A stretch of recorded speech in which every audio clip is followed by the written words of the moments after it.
Hey guys, if you've been following the channel for a while now, you may be aware that I'm working on a feature film that I wrote and directed last fall called An Angry Boy, and I'm excited that it's almost very close to being done.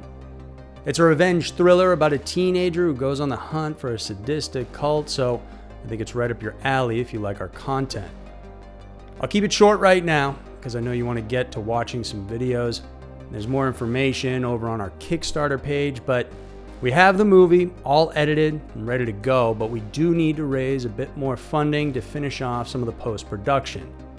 We're super close to wrapping this up, and to make it worth your while, we have some awesome rewards over there, like getting your name on a Scary Mysteries video just like this one, being invited to the online world premiere, which will be hosted by me, is only available through Kickstarter, and will be released way before the film is actually distributed worldwide.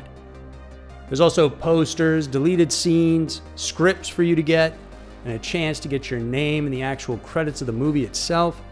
So if you've enjoyed all our free content we've put out over the years, then please do consider helping us out so that we can get this thing wrapped up and out into the world. It's going to be a really fun and creepy movie that we're excited to share.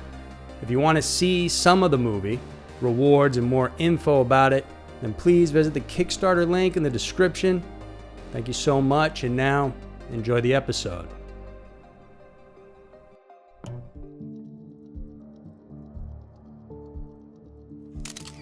Welcome to Twisted News. I'm Andrew, and thank you so much for tuning in. For today's episode, our stories involve a couple of suspects that are both accused of some gruesome crimes. Story 1 is about serial killer Billy Chemirmir, who targeted elderly victims down in Texas. And story 2 is about a murder that occurred during what is supposed to be a joyous time, a honeymoon, all the way down in beautiful Fiji. It's going to get crazy today, so buckle up, get ready for Scary Mysteries, Twisted News. Number 1, Billy Chemirmir. Serial killers are some of the most notorious criminals ever. The number of their crimes isn't the only disturbing thing, but also the manner of their murders and the mentality behind what exactly they do. Sometimes you can't help but wonder just what exactly triggers them to commit such horrible crimes repeatedly. Just recently, a man was identified as a serial killer of elderly people, particularly those who lived alone in private or retirement homes where they're supposed to enjoy the remainder of their lives in peace. This man was Billy Chemirmir, a 49-year-old former caregiver in northern Texas. Recently, on June 28th of 2022, Chemirmir was indicted on 4 counts of capital murder of 4 elderly women. The investigators believe that he was also to blame for 18 more elderly deaths throughout Collin and Dallas counties that most likely started in 2016.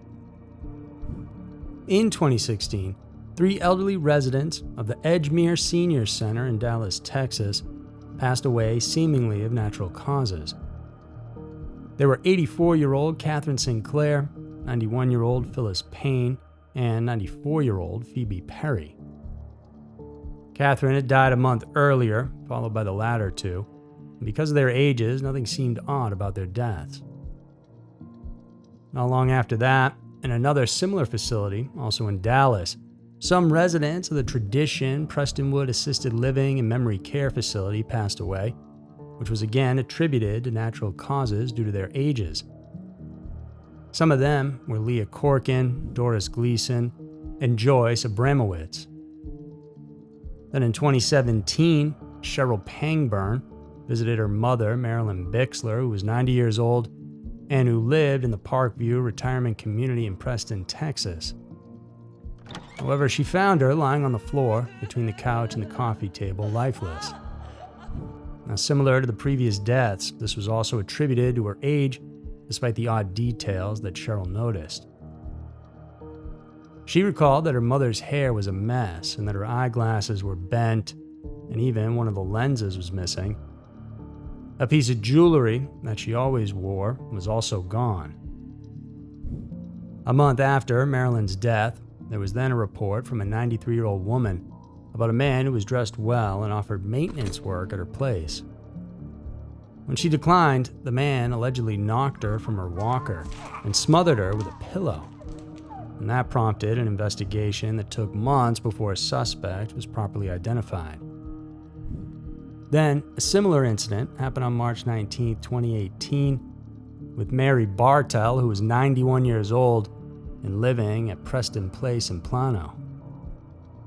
She was just about to join her exercise class when a man knocked and forced himself in the door. Mary was pushed to her bed and smothered with a pillow. She attempted to hit the medical alarm button but failed to do so as she lost consciousness. Luckily, though, Mary survived the incident and reported the attack. She also told authorities that jewelry and possible cash was missing. It was after this that investigators started taking note of these incidents and noted similar important details that involved the elderly. They started to look into the possibility of an attacker who targeted vulnerable people living alone and smothering them with a pillow and taking their valuables. At Edgemere in 2016, there was a man who was caught twice by authorities lurking in the area. During the first time, he introduced himself as Benjamin Kotaba and claimed to be an employee there. But he was actually Billy Chemirmir, and he used a fake ID. He was ordered to leave, and during the second time, he was arrested and then spent 12 days in jail out of the 70-day sentence for criminal trespassing. His early release was due to his good behavior. Incidentally, 8 days later, a series of deaths at the Tradition started to happen. Another noticeable detail was when police received information from a neighbor about a silver vehicle parked in the area a week before Mary Bartle was attacked. This vehicle belonged to Billy. The following day after Mary's attack, the police staked outside the apartment complex where Billy lived. When he arrived home, they saw him throw away something in the dumpster, and upon checking, they found a jewelry box that belonged to 81-year-old Lou Ty Harris. They arrested Billy and found Lou Ty's keys in his car. And it was later revealed that the elderly woman died just about an hour before Billy was arrested. It was soon reported that Billy's family actually owned senior living homes in Texas, where Billy worked as a caregiver. It's truly hard to understand just how someone like him could simply concoct a plan to ruthlessly attack, rob, and murder women who were supposed to be enjoying what was left of their time here on Earth. It's also terrifying to think that there have been no survivors or witnesses. Who knew how long these violent attacks would have lasted had they gone undetected? Number 2. Fiji Honeymoon Murder. A newlywed couple's honeymoon is supposed to be a celebration of the couple, in a traditional sense, a consummation of their union. Usually, people would expect couples on their honeymoon to be doting and affectionate towards one another, thus the phrase honeymoon phase. This is coined to describe the early stages of a relationship where a couple can't seem to take their hands off of each other. However, it isn't always rainbows and unicorns, is it? There are still nightmares that muddle the so-called Cloud 9, even in couples who are in their honeymoon stage. Such is the fate that a couple had when, after a whirlwind romance, they ended up in matrimony in February of 2022, and then traveled thousands of miles away to a paradise for their honeymoon, only for one of them to never leave that place again. 39-year-old Christy Chen was a pharmaceutical researcher in Memphis, Tennessee. According to close friends of hers, it was possible she met a man during a marathon, had a whirlwind romance with him, and married him in February. That man was Bradley Robert Dawson, 38-year-old IT professional. He worked for a nonprofit organization that helps children, and these two seemed to be a perfect match. Christy was described as a fun-loving, sweet and kind person, and Bradley, on the other hand, was described as the nice and quiet one.